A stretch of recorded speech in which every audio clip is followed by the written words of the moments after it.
Chapitre 20 par 47° 24' de latitude et 17° 28' de longitude. À la suite de cette tempête, nous avions été rejetés dans l'Est. Tout espoir de s'évader sur les atterrages de New York ou du Saint-Laurent s'évanouissait.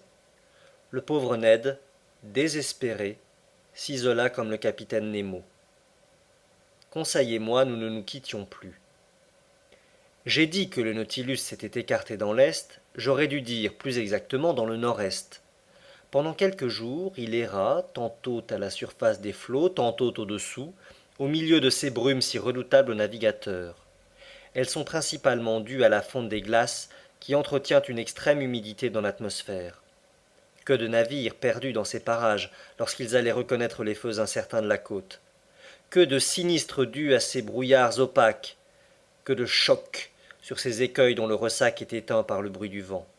Que de collisions entre les bâtiments, malgré leurs feux de position, malgré les avertissements de leurs sifflets et de leurs cloches d'alarme. Aussi, le fond de ces mers offrait-il l'aspect d'un champ de bataille où gisaient encore tous ces vaincus de l'océan, les uns vieux et empâtés déjà, les autres jeunes et réfléchissant l'éclat de notre fanal sur leurs ferrures et leurs carènes de cuivre. Parmi eux, que de bâtiments perdus corps et biens, avec leurs équipages, leur monde des migrants, sur ces points dangereux signalés dans les statistiques, le cap Race, l'île Saint-Paul, le détroit de Belle-Île, l'estuaire du Saint-Laurent, et depuis quelques années seulement que de victimes fournies à ces funèbres annales par les lignes du Royal Mail, d'Iman, de Montréal, le Solway, l'Isis, le Parramatta, le Hungarian, le Canadian, l'Anglo-Saxon, le Humboldt, l'United States, tous échoués, l'Arctique, le Lyonnais, coulés par abordage, le Président, le Pacifique, le City of Glasgow, disparus pour des causes ignorées, sombres débris au milieu desquels naviguait le Nautilus, comme s'il eût passé une revue des morts. Le 15 mai, nous étions sur l'extrémité méridionale du banc de Terre-Neuve. Ce banc est un produit des alluvions marines, un amas considérable de ces détritus organiques amenés soit de l'équateur par le courant du Gulf Stream, soit du pôle boréal par ce contre-courant d'eau froide qui longe la côte américaine. Là aussi s'amoncellent les blocs erratiques charriés par la débâcle des glaces. Là s'est formé un vaste ossuaire de poissons, de mollusques ou de zoophytes qui y périssent par milliards. La profondeur de la mer n'est pas considérable au banc de Terre-Neuve, quelques centaines de brasses au plus, mais vers le sud se creuse subitement une dépression profonde, un trou de 3000 mètres. Là s'élargit le Gulf Stream. C'est un épanouissement de ses eaux. Il perd de sa vitesse et de sa température, mais il devient une mer. Parmi les poissons que le Nautilus effaroucha à son passage, je citerai le cycloptère d'1 mètre, à dos noirâtre, à ventre orange, qui donne à ses congénères un exemple peu suivi de fidélité conjugale, un nunnernack de grande taille, sorte de murène émeraude, d'un goût excellent, des caracs à gros yeux dont la tête a quelque ressemblance avec celle du chien, des blennies, ovovivipares comme les serpents, des gobiboulereaux ou goujons noirs de 2 décimètres, des macrours à longue queue brillant d'un éclat argenté, poissons rapides, aventurés loin des mers hyperboréennes. Les filets ramassèrent aussi un poisson hardi, audacieux, vigoureux, bien musclé, armé de piquants à la tête et d'aiguillons aux nageoires, véritable scorpion de 2 à 3 mètres, ennemi acharné des blennies, des gades et des saumons. C'était la côte des mers septentrionales au corps tuberculeux, brun de couleur, rouge aux nageoires. Les pêcheurs du Nautilus eurent quelque peine à s'emparer de cet animal, qui, grâce à la conformation de ses opercules, préserve ses organes respiratoires du contact desséchant de l'atmosphère et peut vivre quelque temps hors de l'eau. Je cite maintenant, pour mémoire, des bosquiens, petits poissons qui accompagnent les navires dans les mers boréales, des abloxyrhinques spéciaux à l'Atlantique septentrional, des rascasses, et j'arrive aux gades, principalement à l'espèce morue que je surpris dans ses eaux de prédilection sur cet inépuisable banc de Terre-Neuve. On peut dire que ces morues sont des poissons de montagne, car Terre-Neuve n'est qu'une montagne sous-marine. Lorsque le Nautilus s'ouvrit un chemin à travers leurs phalanges pressées, Conseil ne put retenir cette observation. Ça? Des morues, dit-il. Mais je croyais que les morues étaient plates, comme des limandes ou des soles. Naïf, m'écriai-je. Les morues ne sont plates que chez l'épicier, où on les montre ouvertes et étalées. Mais dans l'eau, ce sont des poissons fusiformes, comme les mulets, et parfaitement conformés pour la marche. Je veux croire monsieur, répondit Conseil. Quelle nuée! Quelle fourmilière! Eh, mon ami, il y en aurait davantage sans leurs ennemis, les rascasses et les hommes. Sais-tu combien on a compté d'eux dans une seule femelle? Faisons bien les choses, répondit Conseil. 500 000? 11 millions, mon ami. 11 millions? Voilà ce que je n'admettrai jamais, à moins de les compter moi-même. Compte-les, Conseil, mais tu auras plus vite fait de me croire. D'ailleurs, c'est par milliers que les Français, les Anglais, les Américains, les Danois, les Norvégiens pêchent les morues.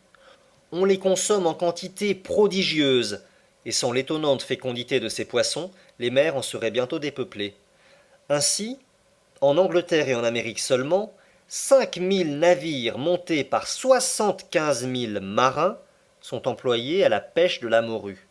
Chaque navire en rapporte 40 000 en moyenne, ce qui fait 25 millions. Sur les côtes de la Norvège, même résultat. Bon, répondit Conseil, je m'en rapporte à monsieur, je ne les compterai pas. Quoi donc? Les 11 millions d'œufs. Mais je ferai une remarque. Laquelle? C'est que si tous les œufs éclosaient, il suffirait de 4 morues pour alimenter l'Angleterre, l'Amérique et la Norvège.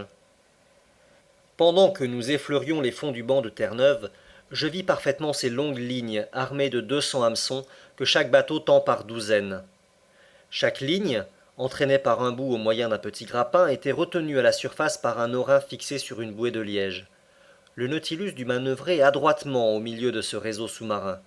D'ailleurs, il ne demeura pas longtemps dans ces parages fréquentés. Il s'éleva jusque vers le 42e degré de latitude. C'était à la hauteur de Saint-Jean-de-Terre-Neuve et de Heart's Content, où aboutit l'extrémité du câble transatlantique. Le Nautilus, au lieu de continuer à marcher au nord, prit direction vers l'est, comme s'il voulait suivre ce plateau télégraphique sur lequel repose le câble et dont des sondages multipliés ont donné le relief avec une extrême exactitude. Ce fut le 17 mai, à 500 000 environ de Heart's Content, par 2800 mètres de profondeur, que j'aperçus le câble gisant sur le sol. Conseil, que je n'avais pas prévenu, le prit d'abord pour un gigantesque serpent de mer et s'apprêtait à le classer suivant sa méthode ordinaire. Mais je désabusai le digne garçon, et pour le consoler de son déboire, je lui appris diverses particularités de la pose de ce câble. Le premier câble fut établi pendant les années 1857 et 1858, mais après avoir transmis 400 télégrammes environ, il cessa de fonctionner.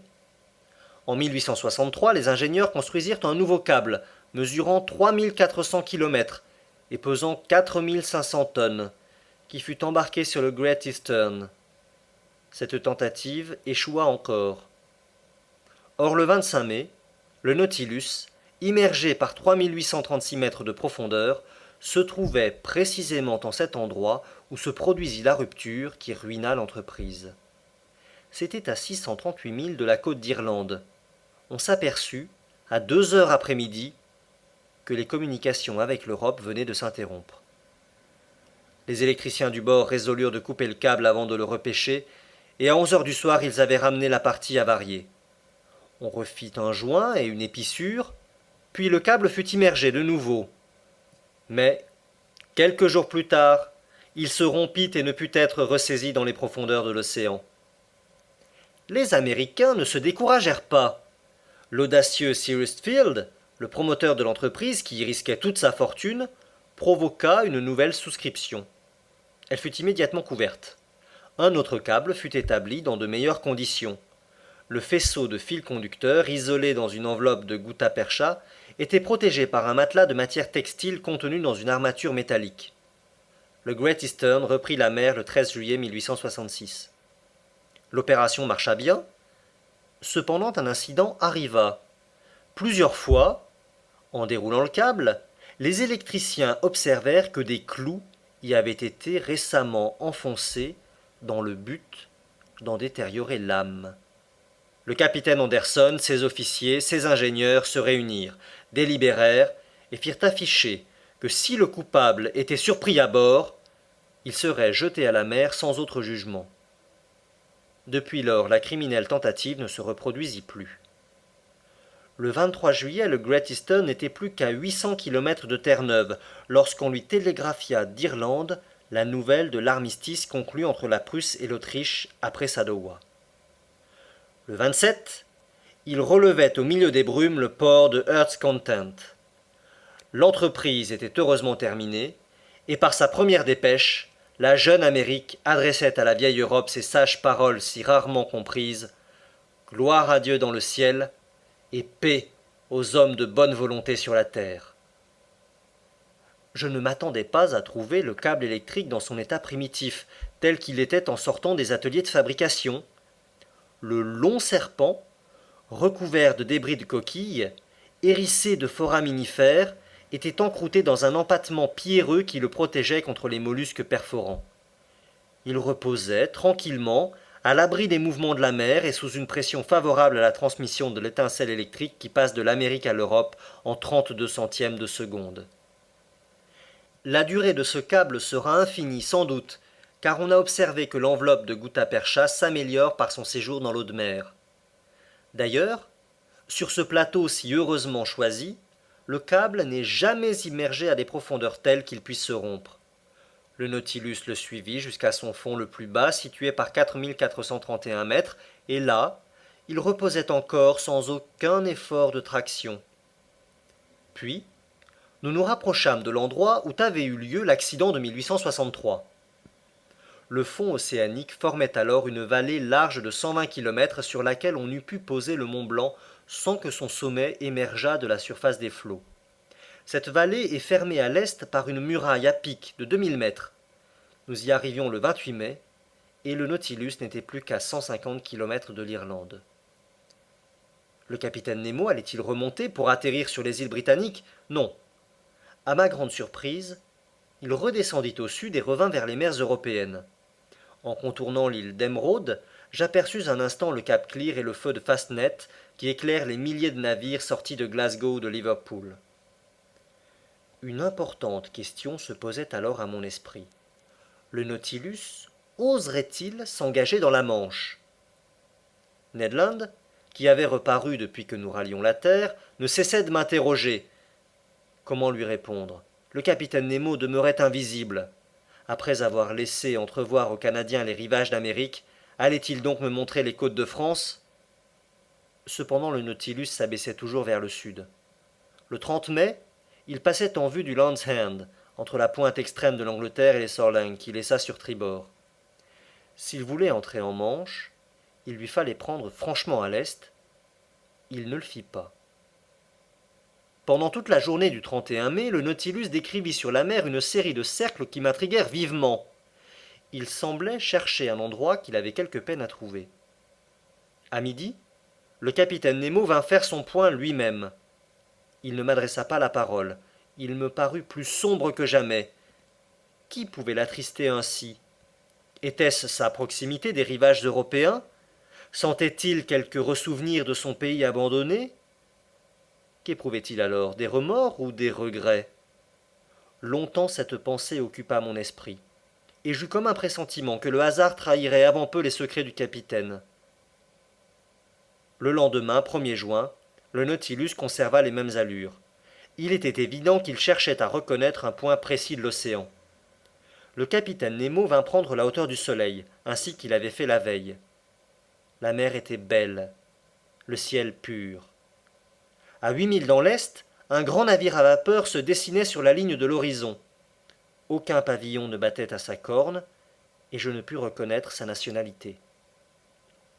Le capitaine Nemo, quelques minutes avant que le soleil passât au méridien, prit son sextant et observa avec une précision extrême.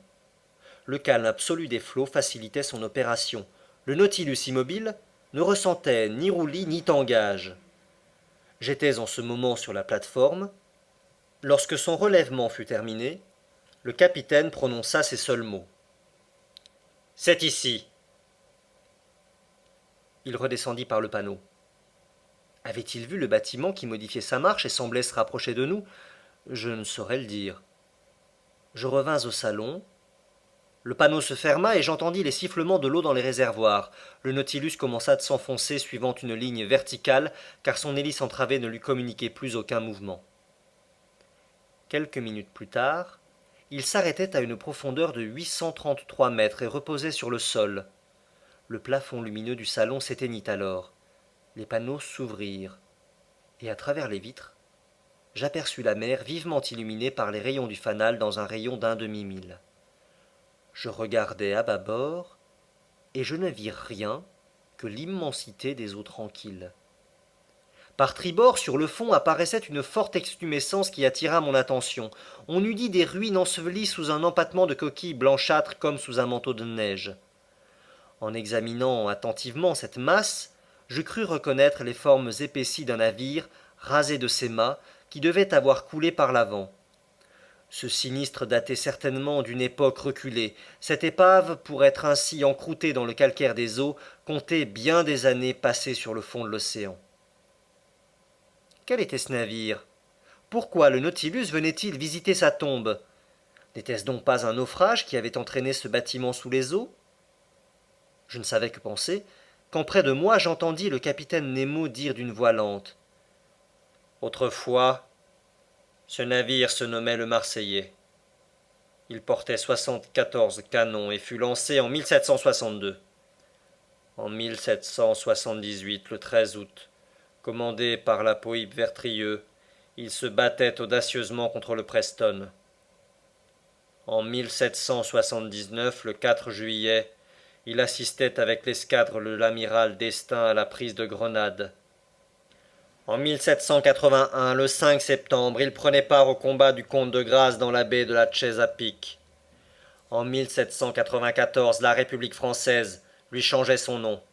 Le 16 avril de la même année, il rejoignait à Brest l'escadre de Villars-et-Joyeuse chargée d'escorter un convoi de blé qui venait d'Amérique sous le commandement de l'amiral Van Stabel. Le 11 et le 12 prairial en deux, cette escadre se rencontrait avec les vaisseaux anglais. Monsieur, c'est aujourd'hui le 13 prairial, le 1er juin 1868. Il y a 74 ans, jour pour jour, à cette place même, par 47 degrés 24 minutes de latitude et 17 degrés 28 minutes de longitude, ce navire, après un combat héroïque, dématé de ses 3 mâts, l'eau dans ses soutes, le tiers de son équipage hors de combat, aima mieux s'engloutir avec ses 356 marins que de se rendre. Et clouant son pavillon à sa poupe, il disparut sous les flots au cri de Vive la République. Le Vengeur, m'écriai-je. Oui, monsieur, le Vengeur. Un beau nom, murmura le capitaine Nemo en se croisant les bras.